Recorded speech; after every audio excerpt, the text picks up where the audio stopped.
vous avez senti un moment ou quelques moments clés pendant la saison où Lille s'approchait du titre?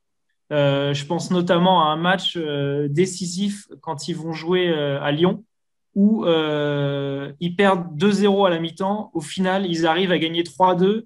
Et ce soir-là, Lille a impressionné toute la France parce qu'on ne pensait pas que mentalement, ils seraient aussi forts.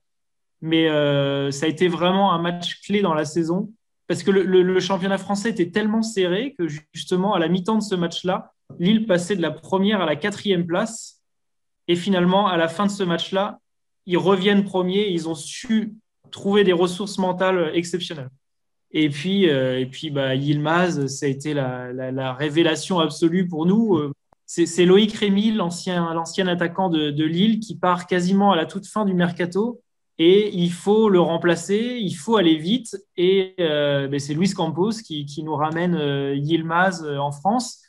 Alors, on connaissait sa réputation, on connaissait son histoire, mais on s'est dit que, un joueur qui n'a quasiment pas quitté son pays, il y a eu cette parenthèse en Chine, qui a 35 ans, on n'en attendait pas grand-chose. On s'est dit, bon, on demande à voir, et au final ça a été la révélation. S'il y a un joueur, s'il y a une révélation à sortir ici en Ligue 1 cette année, c'est lui. Ça a été un leader sur le terrain incroyable. Ça a été un leader de parole également. Alors, ça peut être étonnant parce qu'il ne parlait pas le français. Mais récemment, les caméras de Canal+ ont montré des images où on le voit encourager ses camarades, on le voit parler. Enfin, on voit que c'est un vrai leader.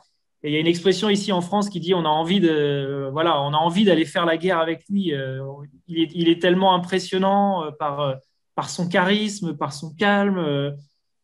On a envie de se ranger derrière lui. Ça a été vraiment un capitaine de route exemplaire. Et même au niveau de l'exemple, c'est Christophe Galtier encore qui disait que professionnellement, il était impeccable. C'était le premier arrivé à l'entraînement le matin, le dernier à partir. Voilà, il a donné l'exemple à tout le monde. Et aujourd'hui, nous, on est complètement sous le charme. Moi, il m'arrive d'intervenir sur la chaîne L'Équipe.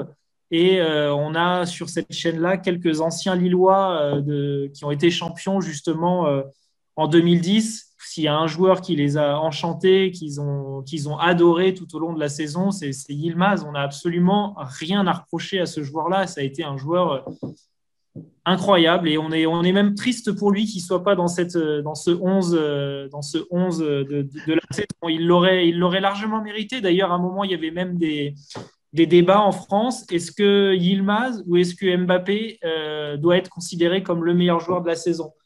Bon, finalement, c'est Mbappé. Ça s'est joué peut-être au fait que Yilmaz a été blessé à un moment pendant 2 mois, mais il est revenu tout de suite, il s'est intégré tout de suite. Et puis, on parlait tout à l'heure de ce match à Lyon.